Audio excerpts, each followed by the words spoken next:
Metaverse компьютер арқылы құрылған виртуалды дүние. Ал технологияның жаңы деңгейлі қатары спатталуда. Мұрда Facebook жана Microsoft деп, азыр Meta деп аталған компаниялар Metaverse тармағына инвестициялап жатат. Түштік Кореяның баш қаласы Сеулда четте қалбай, санарип дүниесінің босығысын аттады. Сеул шаарында Meta дүниесін елестетіп көріңіз.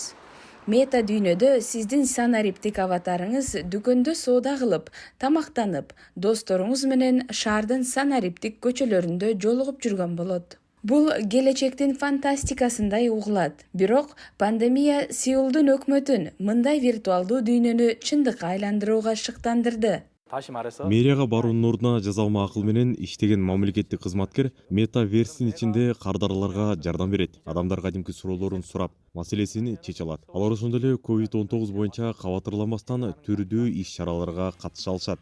Түштүк Кореяда компьютердик оюн дүйнөсүндө үй оокаттарын интернет аркылуу сатып алууда санариптик аватарлар кеңири колдонулат. Бул студия кайгырып жаткан бир аялга каза болуп калган кызынын санариптик аватарын жасап берип, жаңылыктарга чыккан. Алдыдагы 3-5 жылдын ичинде виртуалдуу жылдыздар 3D ченемде чыгарылып жана жасалма акыл менен иштеп калат. Технология өнүгүп жатат. Бул технологиянын жардамы менен адамдардын көзү өтүп кеткен жакындарынын санариптик аватарларын жаратса болот.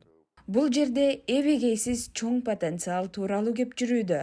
Түштүк Кореянын Zipeto аттуу мобилдик тиркемеси 3 жыл мурун жаралган. Азыр аны 250 миллион адам колдонот. Мода индустриясы да мунун үзүрүн көрүп жатат. Айрым дизайнерлер тиркемеден сырткары да дизайндарды жаратып, жакшы акча таап жатышат. Metaverse бул жаңы нерсе. Дүйнө коомчулугу бул тууралуу жаңыдан тааный баштады.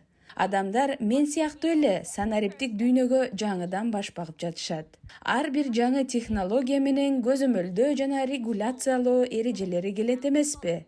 Көзөмөлдөө органдары метаверсти өздөрү колдонуп, эмне экенин жакшы түшүнүп алган соң, анын жаман жакшы жактарын таап чыгышса туура болот. Биз сыяктуу компаниялар менен мен көп сүйлөшөм. Түштүк Кореяда жада калса президенттикке койгон кандидаттар Zipeto аркылуу өнөктүгүн жүргүзөт. Биздин күнүмдүк жашообузга акырындык менен батып жаткан метаверстин таасири чынында бир башкача болоорунан күмөн жок.